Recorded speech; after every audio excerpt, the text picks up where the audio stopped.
Some men go looking for solitude, others get swallowed by it. Abel Harkin stopped keeping count around the 3rd year, somewhere between when silence stopped choking him and started suiting him like old leather.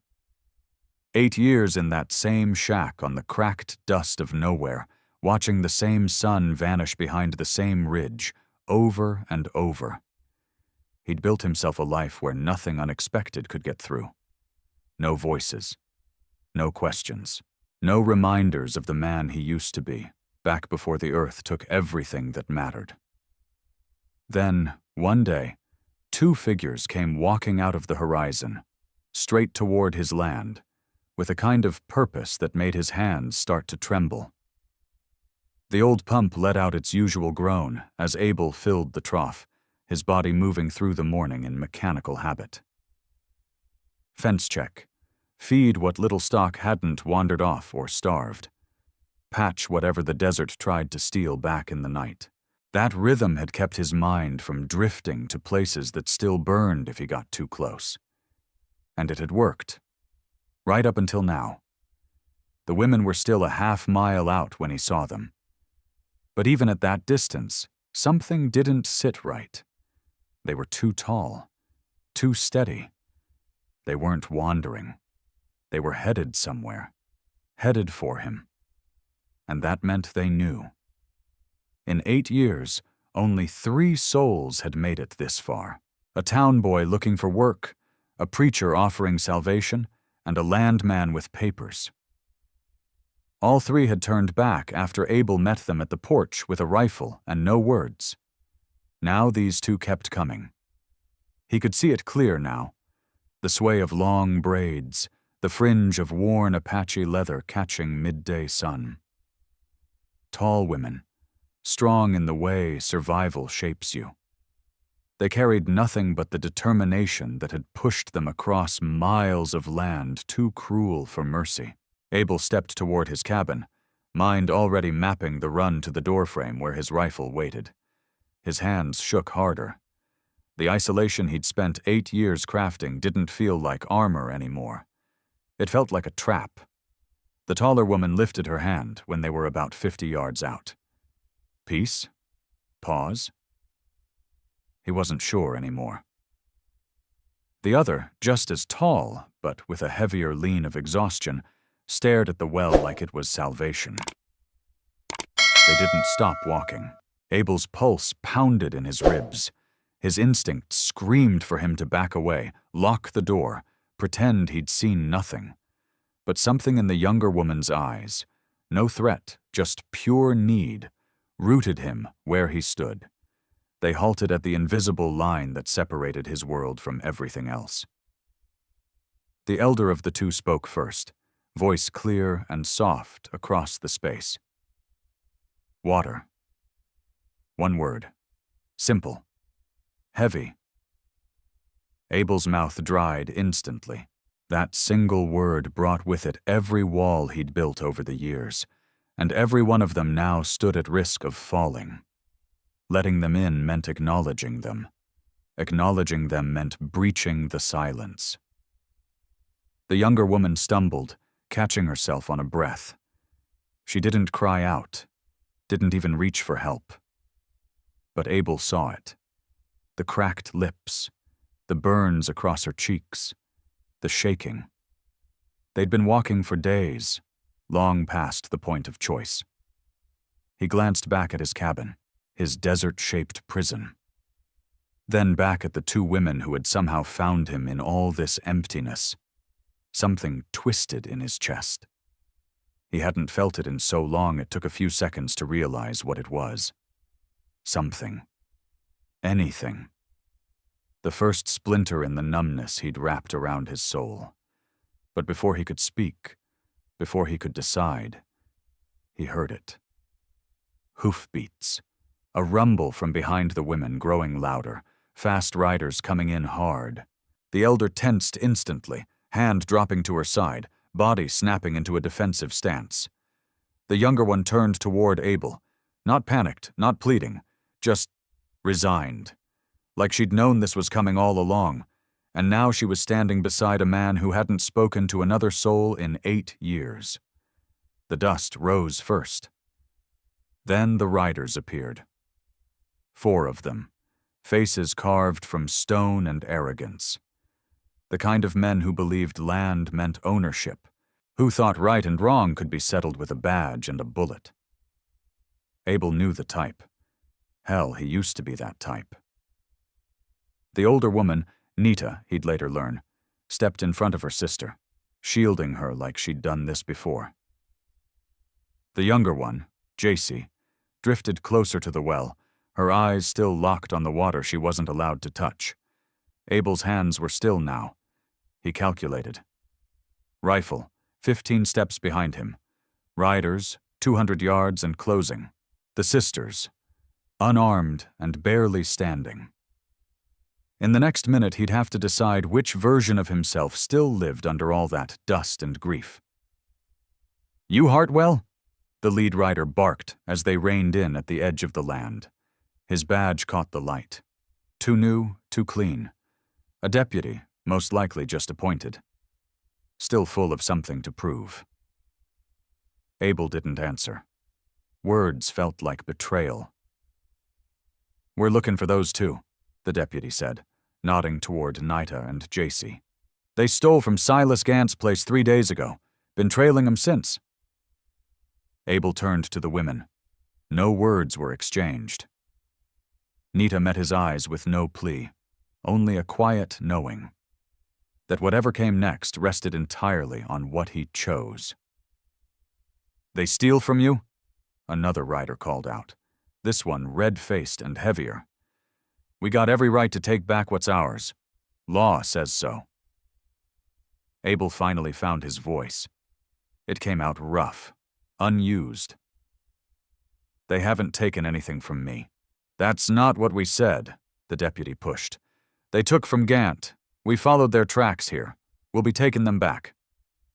Jacy staggered again, barely keeping upright against the trough. And Abel felt something he hadn't let himself feel in years. Fire. These women were running for water, and these men were chasing them for chickens. Abel looked at the sky, then at his rifle, then back at the women. Something had shifted. And this time, he wasn't going to run.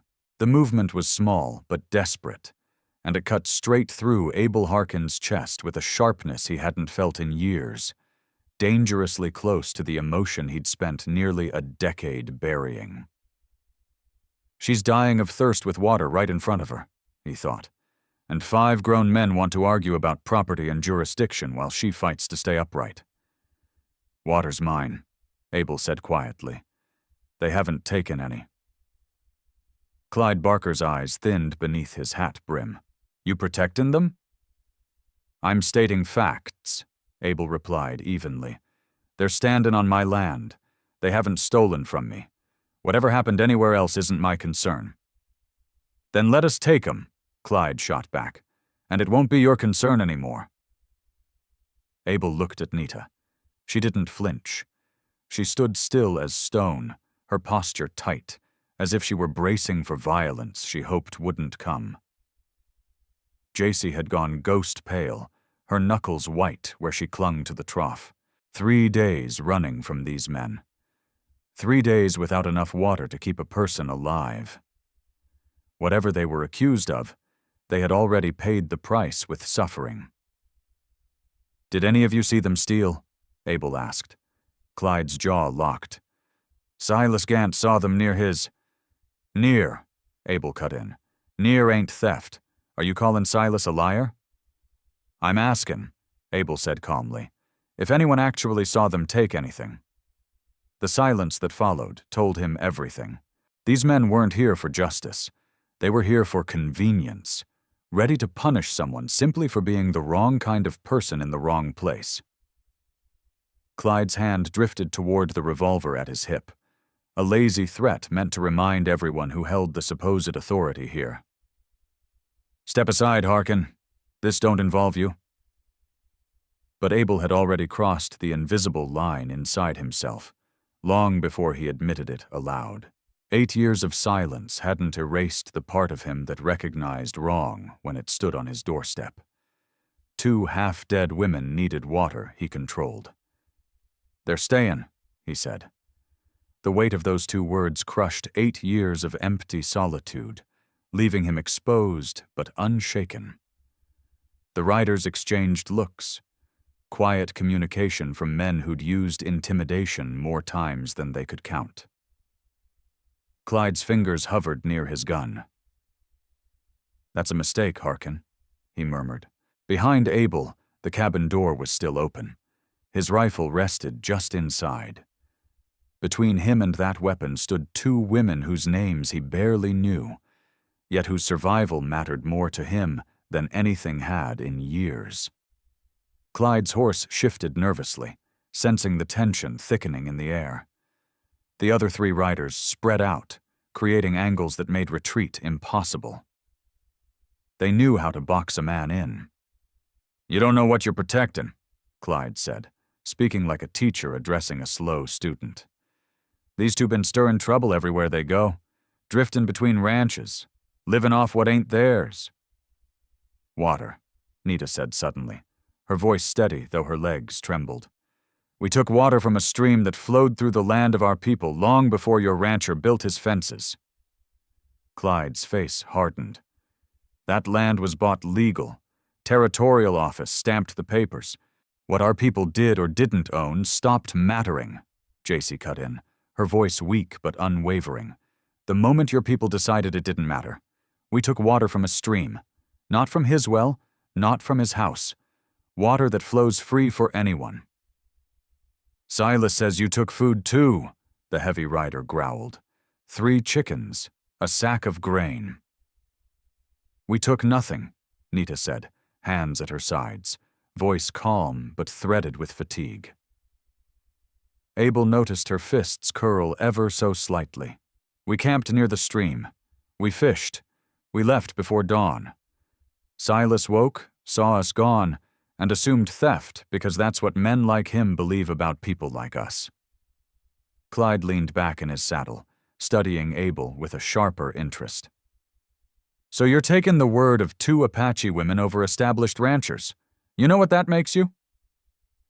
Abel knew exactly what it made him. It made him a man who chose truth over convenience. A man who saw that 3 days of pursuit over a few missing chickens was never about theft. A man who had just shattered 8 years of neutrality with one irreversible choice. "Makes me the man who controls this water," Abel said, "and right now they need it more than Silas Gant needs someone to blame." The riders exchanged another look. Then Clyde lifted his chin, voice dropping low. "You're making enemies you can't afford. You live out here alone. No neighbors for miles. Accidents happen to isolated people." The threat coiled through the air, plain, heavy, effective. Abel's throat tightened. That old familiar fear, the one he'd been hiding from since he lost everything, rose like a ghost. But something else rose with it. He'd spent 8 years learning that the worst thing wasn't losing everything. It was having nothing left worth losing. And now, with 2 exhausted women behind him and 5 armed men in front of him, Abel realized he finally had something worth standing for. "Get off my land," he said quietly. Clyde's horse shifted back at some unreadable shift in its rider's posture. No one moved for several breaths. Then Clyde smiled, a cold, humorless line. "We'll be back," he said. "With Jed Flint, with papers, with witnesses, with the law you can't argue with." He jerked his reins, and the men turned away. Their retreat wasn't rushed. It was deliberate, a reminder that they left by choice, and they'd return by force. Dust rolled across Abel's boundary line like smoke from a future fight. When the riders vanished over the ridge, Abel finally breathed. Behind him, JC collapsed to her knees beside the trough, cupping water with shaking hands like she feared it might vanish. Nita stayed standing, eyes fixed on the horizon. They'll return, she said softly. With more men. And next time, they won't bother asking. Abel turned toward her, truly seeing the exhaustion etched into her face. The sunburn, the bruised lips, the weariness of someone who had been running far longer than 3 days. How long have you been on the move? He asked. Nita met his gaze, and in her eyes, Abel saw something deeper than fear, saw the weight of a fight that couldn't be won, only endured. Since they decided we had no right to exist, she said. The cabin felt smaller with the 3 of them inside. Abel Harkin had grown used to the sound of his own footsteps echoing off the bare walls of a place built for silence. For years, the only breath within those walls had been his. Now, there were others. Now, there was responsibility. JC sat near the window, her skin slowly regaining color after drinking her fill from the well. Nita stood by the door, posture tense despite the momentary peace. Neither of them had spoken since crossing his threshold. They were waiting, for Abel to explain why a man who had lived in exile for 8 years had suddenly risked everything for strangers. He didn't speak. Instead, he set about preparing a simple meal: dry bread, strips of meat, water from the barrel. His hands moved through familiar motions, but his mind twisted with old fears. How many men would come back? What power did they carry? How long could he hold this ground before it turned into a battlefield? You lost someone, Nita said quietly. Not a question. A truth she had already read in his silence. Abel's hand stopped mid-motion. He hadn't spoken the words in 8 years, hadn't even let them form in his thoughts. But the way Nita stood there, worn down, hunted, still shielding her sister, tore down the walls he'd spent a lifetime building. My wife and daughter, he murmured. Fever took them. 3 days apart. I couldn't. His voice broke, the rest lost in his throat. Tried everything. Failed at everything.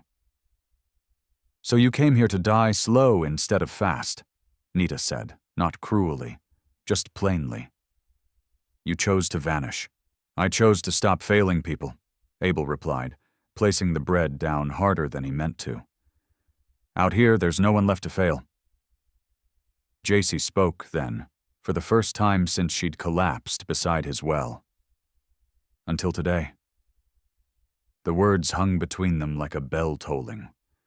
Truth, heavy and bare. By stepping in, Abel had crossed a line, accepting what he had tried to avoid for nearly a decade, the weight of others' lives. Our mother died 6 years ago, JC said gently. Our father 3 years before that.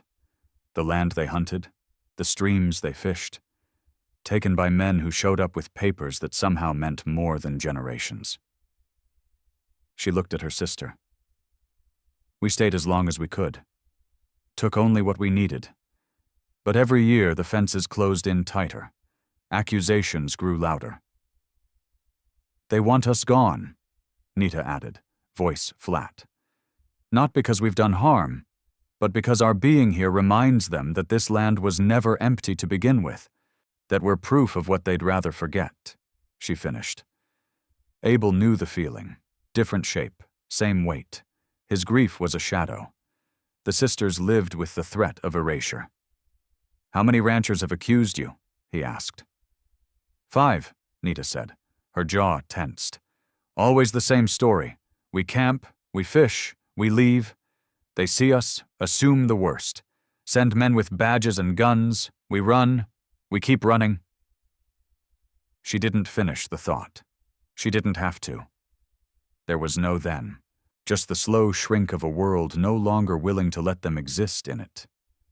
Abel stepped to the window, watching the dust settle on the ridge where Clyde Barker and his men had disappeared. Even now, they'd be stirring up more trouble, gathering reinforcements, spinning stories, painting Abel as a sympathizer, the sisters as thieves. I used to have a corral, he said quietly. 12 horses. My daughter loved them. He couldn't say her name. Not yet. After they died, I sold everyone, tore down the posts, couldn't stand the reminders. He turned back to the women. I thought if I had nothing, I couldn't lose anything else. Emptiness felt like safety. His hands trembled again, but for a different reason this time. I was wrong. Jacy met his eyes, her expression wiser than her years. You saved us today. Maybe, Abel said, glancing at the rifle above the door. Or maybe I just bought us time. They're coming back, with more men and more law than I can fight. Then why did you do it? Nita asked. Abel didn't answer right away. He thought of his daughter's laughter, of Clara's fingers wrapped in his. Thought of 8 years spent breathing without living. Thought of 2 women walking across sunburned hell for a drink of water, and 5 men who believed ownership trumped need. Because I'm tired of disappearing, he said finally. Outside, the sun had started its fall toward the ridge. Darkness would hide them for now. But morning would come, and with it, the consequences. Clyde had promised to return. Abel believed him. The real question now: could he still remember how to stand his ground when everything he had built was about to be tested? Night fell across the land like a curtain pulled to hide what came next. Abel sat on the porch, rifle resting across his knees, eyes on the darkness. Behind him, through the cabin's open door, came the low murmur of the sisters speaking in their own tongue. He didn't understand the words, but he felt the weight in them. Weariness, gratitude, guilt. They knew what their presence had cost him, and what it still might. Nita stepped outside, her movements light, nearly silent. She didn't ask to join him. She just sat. You should sleep, she said. I can take the watch. I haven't slept well in 8 years, Abel replied, his eyes still scanning the horizon. A few more hours won't kill me. She was quiet a long while, then softly. Your wife and daughter. The fever. I rode for 2 days, he said, to get a doctor. He was already tied up with another emergency. By the time I made it back, my daughter was gone. My wife passed that same night. His grip on the rifle tightened. I couldn't save them. Wasn't even there when they died. So you've been punishing yourself ever since, Nita said gently. He didn't answer. He didn't have to. She was right. Abel had called it protection, but really, it was penance. 8 years of refusing to live because he had failed to keep the ones he loved alive. What will you do when they come back? She asked. I'll tell the truth, he said, that you took nothing from me, that whatever you're accused of happened someplace else. Even as he spoke the words, he knew how hollow they'd sound to the men who'd return. Truth didn't carry weight in these parts. Power did. And they were coming back with both. They won't accept that. No, Abel Harkin said finally, turning toward her. They won't. Then why are we still here? Nita asked. Why not leave, before they come back and make this your problem? It was the question Abel had been avoiding since the sun dropped behind the ridge. Letting the sisters leave would simplify everything. He could slide back into silence. Pretend he never saw them. Claim ignorance if anyone came knocking. Rebuild the walls that had once made him invisible. But he shook his head slowly. If you leave tonight, you'll be running again tomorrow, he said quietly. And the day after, until there's no place left to run, until someone decides that killing you is easier than chasing you. She stared at him, but he wasn't finished. I can't stop them, but I can make them say it out loud, make them explain themselves, make them prove it. At the very least, I can make it harder for them to pretend it's simple. Nita studied him in the dark, face unreadable. Then her voice came low, cautious. "You're risking everything for 2 strangers because you still feel guilty about the ones you couldn't save 8 years ago." "Maybe," Abel admitted. He rose, paced toward the porch's edge. "Or maybe," he said, his voice firming, "I'm finally doing something that matters more than my guilt." Inside, JC slept soundly for the first time in weeks. Her breaths were steady, the rhythm of someone who hadn't dared to rest in too long. Abel heard it through the door. That simple, human sound carved a deep ache in his chest. "She believes you'll protect us," Nita said gently. "She has more faith in people than I do." Abel turned back toward her. "What about you?" Nita hesitated. Then, "I believe you'll try." She shrugged. "Whether that'll be enough? Guess we'll find out come morning." The night stretched on. Coyotes howled far off. The dry grass whispered with each breath of wind. Abel sat with the rifle across his knees, thinking of his daughter. How she used to sit on this very porch, boots too big and hair tangled by the wind, naming stars like they were old friends. She had trusted him to keep her safe, and he had failed. He hadn't saved her. Couldn't bring back Clara either. Couldn't undo 8 years spent vanishing from a world that no longer made sense. But maybe he could do this.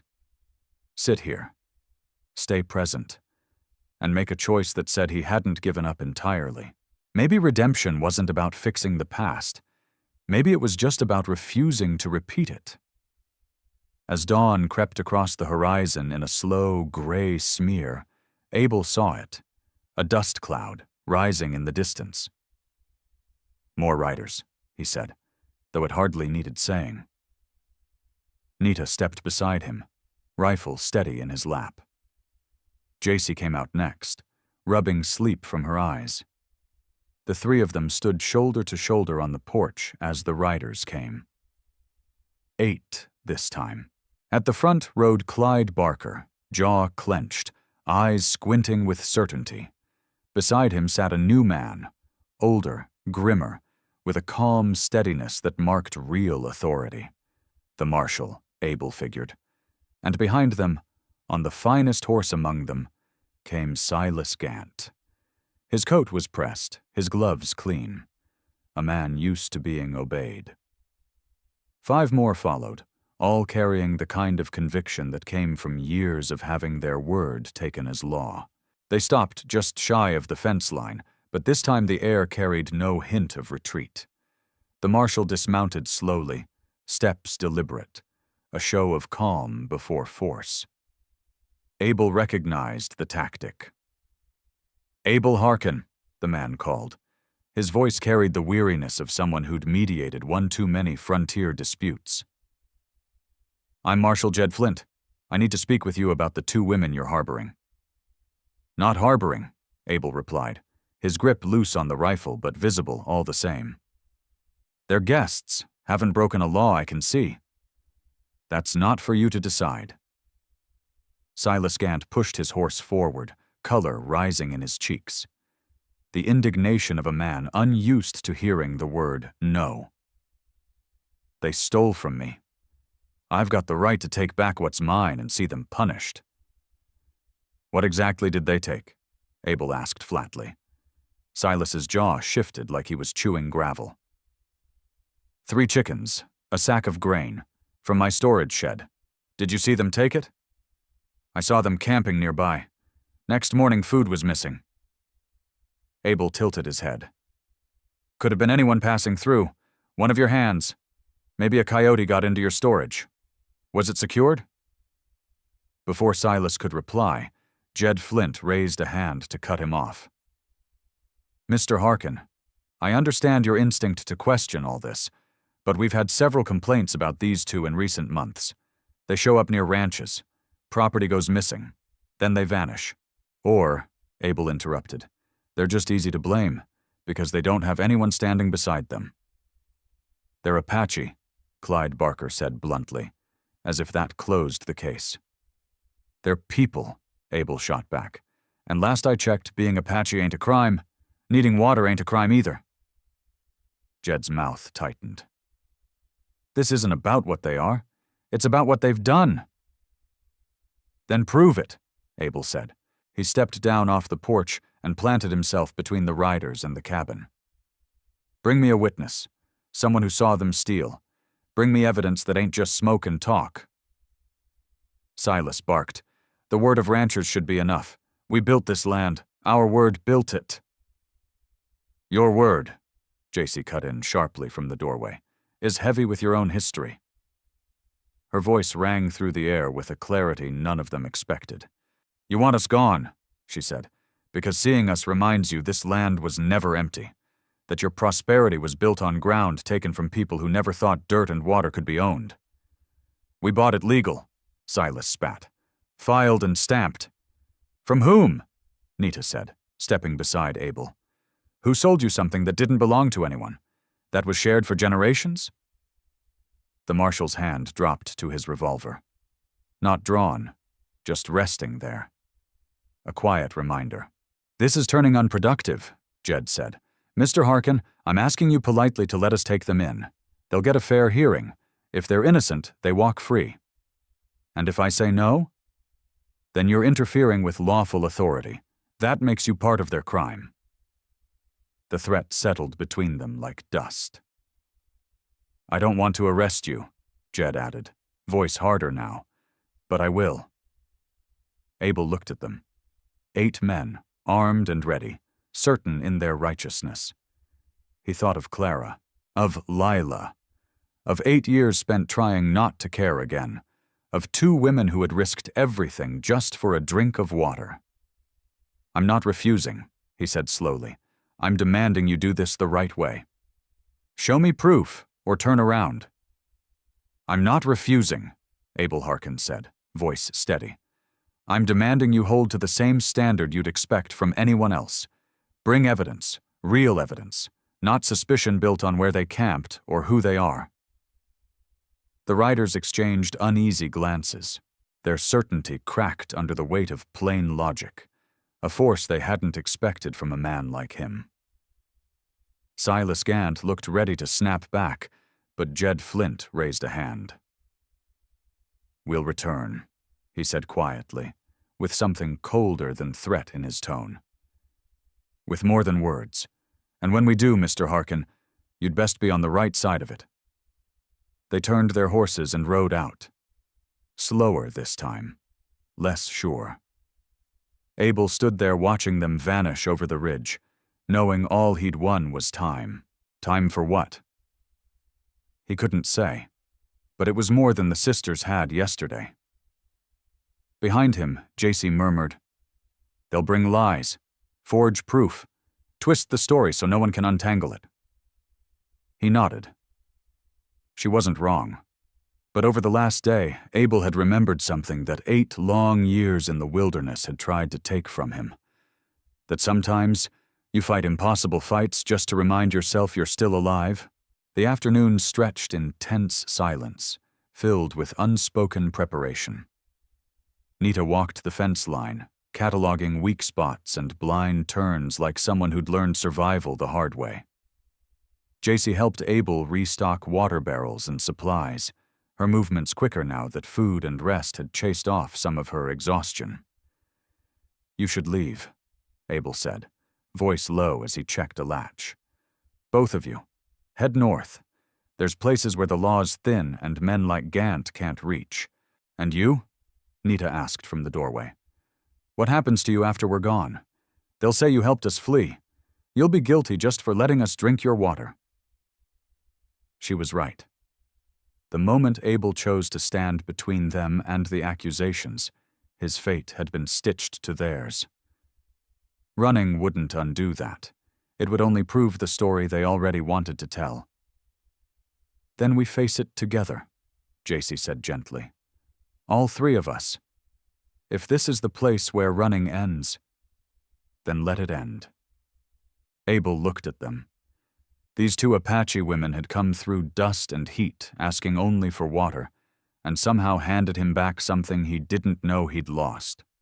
Not peace, not happiness, but purpose. "The name of my daughter was Lila," he said. It was the first time he'd said her name out loud in 8 years. "She was 7 when the fever took her.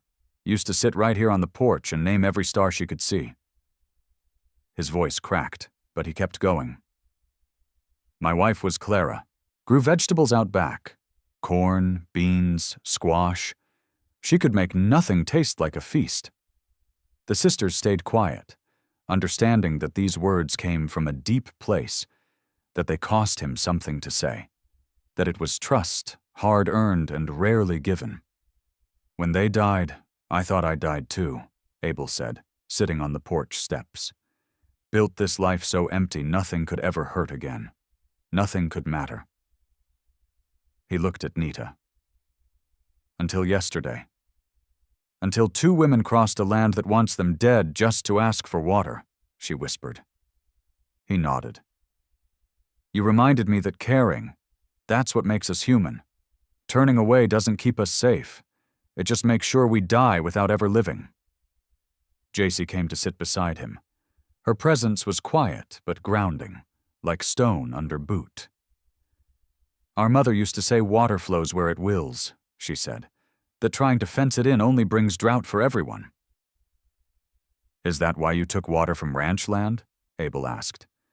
"We took what we needed to live," Nita said plainly. "Those streams flowed long before men hammered posts into the dirt. They'll flow long after the fences rot. But men like Gant, they call it theft. They think owning land means owning sky, wind, light, anything they can put a mark on."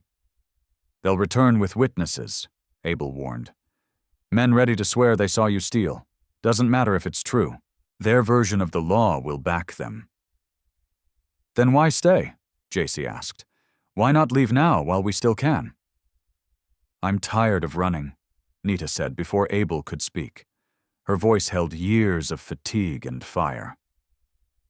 "We've been moving since our father died, hiding in shadows, taking only what wouldn't be missed. I'm tired of being guilty just for existing." "So we stand here," JC said softly. "And when they come, we force them to say it out loud, to show the world what this is really about." Abel understood. They weren't asking for safety. They were offering defiance. They would not vanish into the dust. They would stand and bear witness. "Then we face it together," he said. "When they return, we don't back down. We make it harder than they expect." As the sun began to fall behind the hills, shadows stretched long across the porch where 3 people sat in silence. Not the kind that comes from loneliness, but the kind that comes before a battle. Beyond the ridge, men were writing lies on paper and calling it law. Somewhere in the dark territories, there might still be places for 2 Apache women to live free. But tonight, none of that mattered. Tonight, they had chosen to stop running. And tomorrow, whatever came, they'd meet it side by side. One by one, the stars appeared. The same ones Lila once named. Abel looked up, and for the first time in 8 years, the memory didn't break him. Merchants, a doctor, even the man who ran the general store. Not all of them stood with Silas Gant. But something had shifted overnight.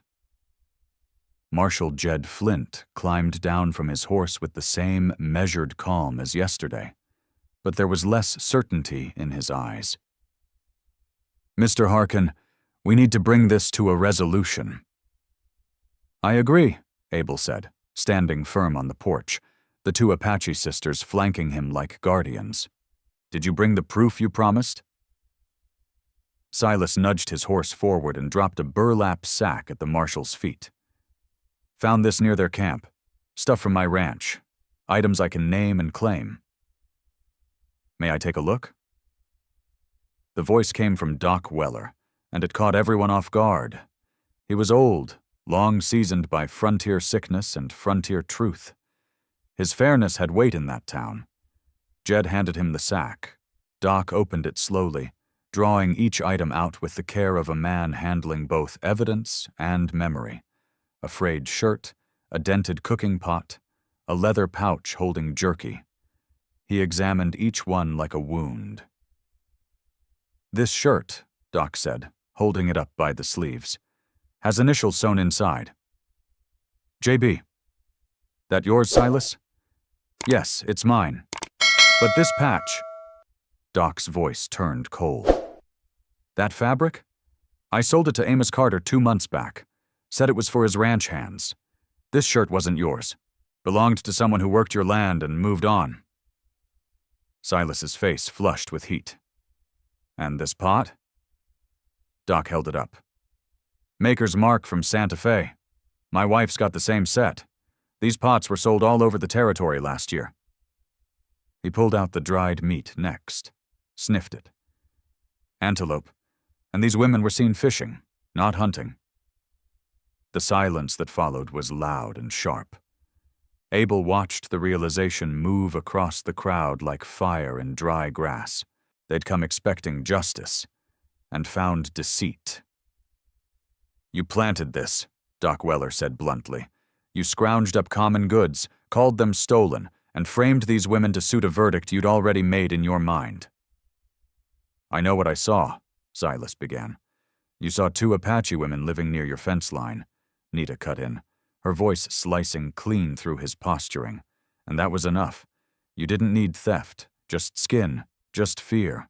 Jed Flint's hand drifted toward his badge like it suddenly weighed more than he could carry.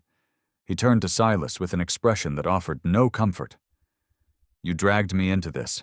Wasted time, smeared names. All for a lie." "They're not innocent," Silas stammered. "They're guilty of being Apache and thirsty," Doc said, voice quiet, deadly. "And to you, that's crime enough."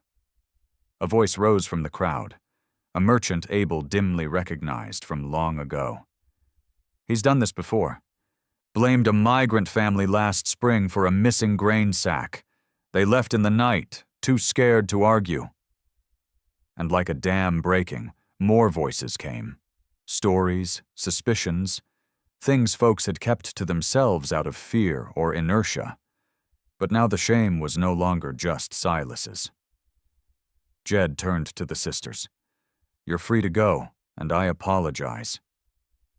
JC looked up, quiet but pointed. "Go where?